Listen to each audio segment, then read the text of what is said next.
ನಾನು ಹೇಳದೆ ಎಷ್ಟು. ಯಾಕೆಂದ್ರೆ ನಮ್ಮ ಮನಸ್ಸಿಗೆ ನಾನು ಹುಡುದಾಗಲಿದ್ದಲ್ಲೂ ಕೂಡ ಬಡತನದಲ್ಲಿ ಬೆಳೆದವನು, ಕೊಟ್ಟಿಗೆಯಲ್ಲಿದ್ದವನು, ದೀಪದ ಬೆಳಕಿನಲ್ಲಿ ಓದಂಥವನು.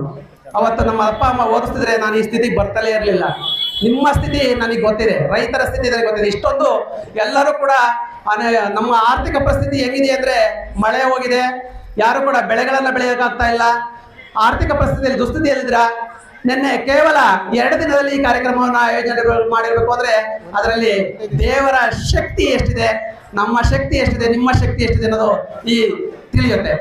ನೀವೆಲ್ಲ ಒಂದೇ ದಿವಸ ಸೇರ್ಕೊಂಡು ಅದಕ್ಕೆಲ್ಲ ದೇವರು ಕಾರಣ. ನನ್ನ ಗಣೇಶ ನಾನು ಫಸ್ಟ್ಗೆ ಪ್ರಥಮ ಮಾಡಿದ ನಮ್ಮೂರಲ್ಲಿ ಗಣೇಶನ ಇಟ್ವಿ, ಅದರ ಮುಂದಾಳತ್ವದಲ್ಲಿ ನಾನೇ ಇದ್ದೆ. ಯಾಕೆಂದ್ರೆ ನನಗೆ ಗಣೇಶ ಅಂದ್ರೆ ತುಂಬಾ ತುಂಬಾ ತುಂಬಾ ತುಂಬಾ ಪ್ರೀತಿ. ಗಣೇಶನ್ಗೆ ಎಷ್ಟು ಬೇಕಾದ್ರೂ ಖರ್ಚು ಮಾಡ್ತೀನಿ ಗೊತ್ತಲ್ಲ. ಹೈದರಾಬಾದ್ನಿಂದ ಒಂದು ಗಣೇಶನ್ ಚಾರ್ಟ್ ತಂದಿದ್ದೀನಿ. ಹೈದರಾಬಾದ್ಗೆ ಹೋಗಿದ್ವಿ, ಟೂರ್ ಹೋಗಿದಾಗ ಒಂದು ನಮ್ಮ ಮನೇಲಿ ಒಂದು ಗಣೇಶನ ಕ್ಯಾಲೆಂಡರ್ ಇದೆ. 2001ರಲ್ಲಿ ಹೈದರಾಬಾದ್ ಟೂರ್ ಹೋಗಿದ್ವಿ. ಅವಾಗ ಒಂದು ಗಣೇಶನನ್ನ ತಂದಿದ್ದೀವಿ. ಅದನ್ನ ಇವತ್ತು ಕೂಡ ನಮ್ಮ ಫ್ರೇಮಲ್ಲಿ ಅದಿದೆ. ಅದಕ್ಕೆ ನಾನು ಹೊಸ ಮನೆಗೆ ನಡೆಸ್ತಾ ಇದ್ದೀವಿ, ಅದಕ್ಕೆ ಕಟ್ಟ ಗ್ಲಾಸ್ ಹಾಕಿ ಇಡ್ತೀವಿ. ನಿಮ್ಮ ಹೆಚ್ಚಿನ ಭಾರವನ್ನ ಹೊಂದಿರತಕ್ಕಂಥ ನೀವು ನಮಗೆ ಭಾರವನ್ನು ಹೊರಿಸಿದ್ದೀರಾ. ಗಣೇಶನನ್ನ ನನಗೆ ಉಡುಗೊರೆಯಾಗಿ ನೀಡಿದ್ದೀರಾ. ನಿಜವಾಗೂ ಇಂತಹ ಪ್ರೀತಿಯನ್ನ ನನಗೆ ಕನಿಷ್ಠ ಮನಸ್ಸಲ್ಲೂ ಕಟ್ಕೊಂಡಿರಲಿಲ್ಲ. ಇಂಥ ಗಣೇಶ ನನಗೆ ಭಾರವಾಗಿ ಧರ್ಮೋ ರಕ್ಷಿತ ಸರ್ವರು ಕೂಡ ಸುಖವಾಗಿರ್ಬೇಕು ಅನ್ನೋದು ನನ್ನ ಧ್ಯೇಯ. ನಮ್ಮ ಮನೆಯವರು ಸುಖವಾಗಿರ್ಬೇಕು, ಮತ್ತೆ ನಮ್ಮ ಜನಗಳು ಸುಖವಾಗಿರ್ಬೇಕು, ಮತ್ತೆ ಧರ್ಮವನ್ನ ರಕ್ಷಣೆ ಮಾಡಬೇಕು. ಆ ಧರ್ಮವನ್ನ ರಕ್ಷಣೆ ಮಾಡ್ತೋದಕ್ಕೆ ಆ ಭಗವಂತ ನಿಮ್ಗೆ ಎಂದಿದ್ರು ಕೂಡ ನಮ್ಗೆ ಶಾಶ್ವತ ನೆಲೆಯನ್ನ ಕೊಡ್ತಾನೆ, ನಿಮ್ಮನ್ನೆಲ್ಲ ಒಳ್ಳೇದಾಗಿರ್ಸ್ತಾನೆ ಅನ್ನೋದು ನನ್ನ ವಾದ. ನಾನು ಸ್ವಾಮೀಜಿಯ ಶಿಷ್ಯನಾಗಿದ್ದೇನೆ, ಸ್ವಾಮೀಜಿಯ ಮಠದಲ್ಲಿ ಓದಿದ್ದಾನೆ. ಖಂಡಿತ ನನಗೆ ಅನ್ಯಾಯವನ್ನ ಸಹಿಸೋದಕ್ಕಾಗೋದಿಲ್ಲ, ಸುಳ್ಳು ಮತ್ತೆ ಮೋಸವನ್ನ ಮಾಡೋದಕ್ಕಾಗೋದಿಲ್ಲ. ಮೋಸ ಹೋಗಿದ್ದೀನಿ ಬಿಟ್ರೆ ಮೋಸ ಮಾಡಿಲ್ಲ, ಒಳ್ಳೇದನ್ನ ಮಾಡಿದೀನಿ ಬಿಟ್ರೆ ಕೆಟ್ಟದನ್ನ ಮಾಡಿಲ್ಲ.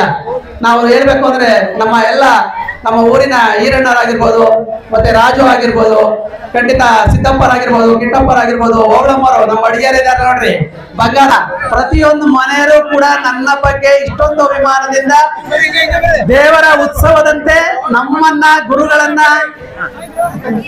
ಇಲ್ಲಿವರೆಗೂ ಅಂದ್ರೆ ನಮ್ಮ ಕಾಲೋನಿಯಿಂದ ಗಲ್ಲೆಮಾರಮ್ಮನ ಆಶೀರ್ವಾದವನ್ನ ಪಡ್ಕೊಂಡು ನಮ್ಮನ್ನ ಗುರುಗಳನ್ನ ದೇವರಂತೆ ಮೆರವಣಿಗೆಯನ್ನ ಮಾಡಿಕೊಂಡು ವಾದ್ಯಗಳೊಂದಿಗೆ ನಾವು ನೋಡಿದೀವಿ. ನಾವು ದೇವರ ಮೆರವಣಿಗೆಯನ್ನ ಅರೆಯನ್ನ ಬಡಿಸ್ಕೊಂಡು ಅಂದ್ರೆ ನಮ್ಮನ್ನ ದೇವರಂತೆ ಕಂಡ್ಕೊಂಡು ಗಲ್ಲೆಮಾರಮ್ಮನ ಆಶೀರ್ವಾದದೊಂದಿಗೆ ಎಲ್ಲ ದೇವಸ್ಥಾನಗಳ ದರ್ಶನವನ್ನ ಮಾಡ್ಕೊಂಡಿದ್ದೀರಾ. ನಿಮಗೆ ನಿಜವಾಗೂ ನಾವು ಎಷ್ಟು ಪುಣ್ಯ ಮಾಡಿದೀವಿ ಅನ್ನೋದು ನನ್ನ ಇತಿಹಾಸದಲ್ಲಿ ಇದೇ ಪ್ರಥಮ ಬಾರಿಗೆ ಕದಿರೇಹಳ್ಳಿ ಶಾಲೆಯಲ್ಲಿ ಅತ್ಯಂತ ನನ್ನ ಮೇಲೆ ಇಟ್ಟಿರ್ತಕ್ಕಂಥ ನಂಬಿಕೆ, ಶ್ರದ್ಧೆ, ಭಕ್ತಿ ನಿಮ್ಮನ್ನ ನೋಡಿದ್ರೆ ನನಗೆ ತುಂಬಾ ತುಂಬಾ ತುಂಬಾ ಸಂತೋಷ ಆಗ್ತದೆ. ದಯವಿಟ್ಟು ನಿಜವಾಗೂ ನಾನು ಏನ್ ಪುಣ್ಯ ಮಾಡಿದ್ದೆ. ನನ್ನ ತಂದೆ ತಾಯಿಗಳು ನನಗೆ ಮಠದಲ್ಲಿ ಶ್ರೀ ಶ್ರೀ ಶಿವಕುಮಾರ ಸ್ವಾಮೀಜಿಯವರ ಮಠದಲ್ಲಿ ಕೇವಲ 3,000 ರೂಪಾಯಿಗಳನ್ನ ಕೊಟ್ಟು ನನಗೆ TCH ಅನ್ನ ಮಾಡಿಸಿದ್ರು. ಸ್ವಾಮೀಜಿಯವರ ಆಶೀರ್ವಾದದಿಂದ ನನಗೆ ಈಗ ನಮ್ಮ ಶಿಷ್ಯರಾಗಿರ್ತಕ್ಕಂಥ ಶಿಕ್ಷಕರು ಆಗಿರ್ತಕ್ಕಂಥ ನನ್ನ ಶಿಷ್ಯ ಒಂದು ಶ್ರೀಧರನನ್ನ ನಾನು ಸನ್ಮಾನಿಸ್ತಿದ್ದೇನೆ.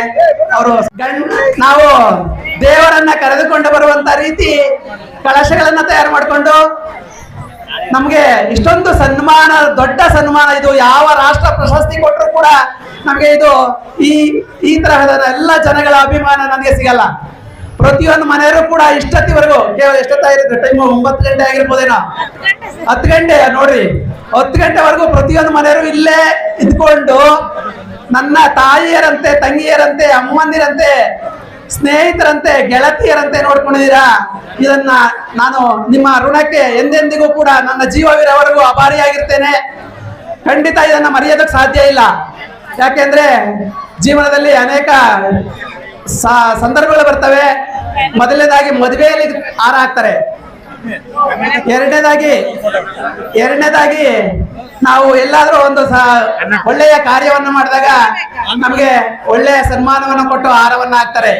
ಕೊನೆಗೆ ಹೋಗ್ಬೇಕಾದ್ರೆ ಒಂದ್ಸರಿ ಸಾಹಿತ್ಯವನ್ನ ಬರೀಬಹುದು, ಸಾಹಿತ್ಯವನ್ನ ಸೃಷ್ಟಿ ಮಾಡಿದೀರಾ. ಇವತ್ತು ನೀವು ಸಾಹಿತ್ಯವನ್ನ ಬರೀಬಹುದು, ಸಾಹಿತ್ಯವನ್ನ ಕದರಿಯಲ್ಲಿ ಸೃಷ್ಟಿ ಮಾಡಿದೀರಾ. ಯಾರು ಕೂಡ ಈ ಸೃಷ್ಟಿಯನ್ನ ಮರೆಯಲಕ್ ಸಾಧ್ಯನೇ ಇಲ್ಲ.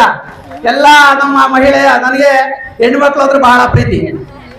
ನನ್ನ ತಂಗಿ ಆಗಿರ್ಬೋದು, ನನ್ನ ಹೆಂಡತಿ ಆಗಿರ್ಬೋದು. ನಾನು ಹೇಳ್ತೀನಿ ಹೆಂಡತಿಗೆ, ನಿನ್ಗೆ ಏನ್ ಬೇಕೋ ಕೇಳು, ನನ್ ಮಾತ್ರ ಬೈಕ್ ಕೊಡು. ಬೈಯಂಗಿದ್ರೆ ನಿಮ್ ಮನೆಗೆ ಹೋಗ್ಬಿಡು.